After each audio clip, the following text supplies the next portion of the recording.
everyone! In this video, I'm going to tell you about the synopsis of Extraordinary Attorney Woo Episode 7. A tale about Song Duk Dong 1. Episode 7 of Extraordinary Attorney Woo starts with a big planning committee discussing the potential of a highway to pass through a small town. This straight path would essentially split Song Duk Dong into two neighborhoods, with the townsfolk in uproar over this development. Young-Hee-do is carrying out business as they see fit in after the garbage incineration plant was built and the subway too. The residents of this town have had enough. Essentially, they're trying to force them out through pollution, both nose and air. With Sodokdong on a greenfield stretch of land, none of the residents have been properly compensated. They've made hundreds of calls and they're at their wits' end now. The only solution is to go trial. Naturally, they bring these concerns to Hanbada law firm. They want to set up a lawsuit seeking revocation of the roadstone decision. Given there's no expert on road construction, Myoso decided they need some time to think this over and look at the logistics of the case. In order to learn more, we also organized the troops to talk to different experts, including civil engineers and planners who all agree that this road is a tricky situation. Going around and looping the road doesn't seem like a solution. An underground road is not cost-effective. All other options aren't particularly favorable. Unfortunately, all of this collides into a lack of alternates to this road and is such a lawsuit may not possible. Still, these men want to defy the authorities and even offer to pay handsomely to cover his charge, even if they lose. In order to show more, the Hanabada gang are encouraged to travel along to check out Songdok in all its beauty. Before they leave though, Yobu points out that the good-looking couple stood next to each other in the car, that being Suyeon and Junho. Together, the group are shown around Songdok. It's a beautiful town full of charming residents, farmland, and quiet, peaceful way of life. They meet a number of characters too, including Hungmin the football player and President Teresa who helps out the old ladies given they don't have a public bathhouse there. Not only that, but the town has a natural monument in a large tree. As the gang head up to check it out further, Youngwoo slips over and rips her cardigan. Without missing a beat, Junho takes off his jacket and lets her wear it instead. There are no more incidents on the way up, although it's clear Youngwoo's high-heeled footwear is not hiking appropriate.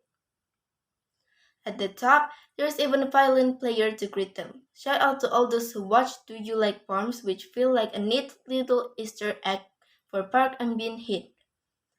This trip has its intent purpose, as Somyeon organizes the troops whenever fire in their beliefs to tackle this in court. Unfortunately, she's sure of amount of details about this case are massive, with stacks and stacks of paper that occupy the whole Myeongsuk's office. Youngwoo ends up pulling an all-nighter while the other workers all try to look through the details over several days.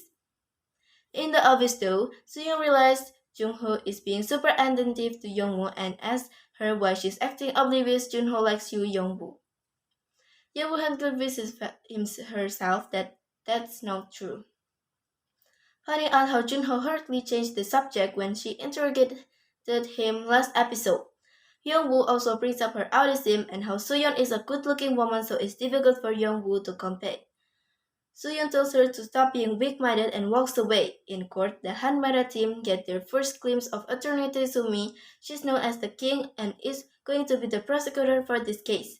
She's also in line to become a candidate for the Minister of Justice and has arrived at court to oversee proceedings.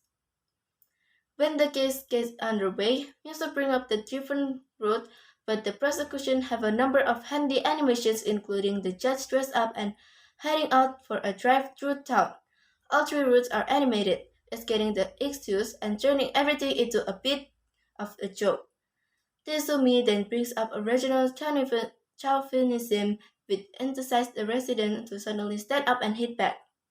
Unfortunately, Subic catch them out and brings up how it seems like a monetary issue for them given they could get compensation. Despite being the opposition, Yomo can't help but impress. Unfortunately, construction goes ahead as scheduled and the townspeople are encouraged. Myosuk agrees to try and speed up the court to make a decision, but it appears the suspension of activities hasn't actually been filled yet. Yowo brings up how they filed it, the process of the strategic environmental impact assessment. It would seem that Gyeonghae-do have mistake and as such, Myosuk believes that should lead with this argument. Given this precision, Myosuk decided to use an emotional strategy instead rather than flashy visuals. Woo Guanghu is worried about his daughter, Yongwoo. After seeing her looking deeper in Taesumi, she visits CEO Han to express his concern. He unsure whether Yongwoo has a job there specifically because of Taesumi. Sun Young is incredulous and their conversation is eventually broken up. When he leaves the CEO office, Guanghu runs into Yongwoo and Minwoo, putting two and two together. Minwoo realizes that Yongwoo may well have got this job because of her connection. Kurt rejoins again and Myosuk brings up the Environmental Act. Unfortunately, Teso is ready for that too and brings up how it's not illegal, given there a clause involving finding the best route for roads. Youngwoo suddenly realizes that No's right and stands up, pointing out how there's piece of evidence to contradict that. Thanks to Youngwoo brilliance, she brings up the statement of the basic design and implementation design have already been complete. Thus the decision of the road cannot be changed. This seems to do the trick, and Tetsu is certainly impressed by Youngwoo's work.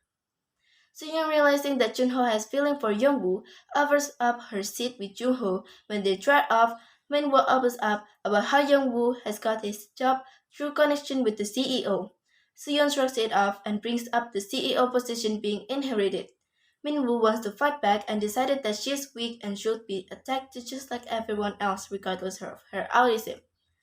Meanwhile, at the abyss, Youngwoo wants to test whether her heart beats fast when she touches Junwoo and whether she likes him. So Junho gets close to her in the abyss as they stare into one another's eyes. The episode comes into agonizing close.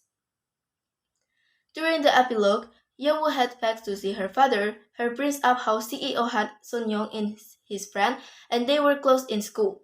He also brings up how she got the job at Hanbada because of his connections. Youngwoo is absolutely cross and brings up how she doesn't like him interfering in her life and tells him to stop. Unfortunately, things are about to take a turn for the worse, as Minwoo signs in anonymously to the Hanbada forums and decided to write about the corrupt hiring process at the law firm. That's it for the video. Bye!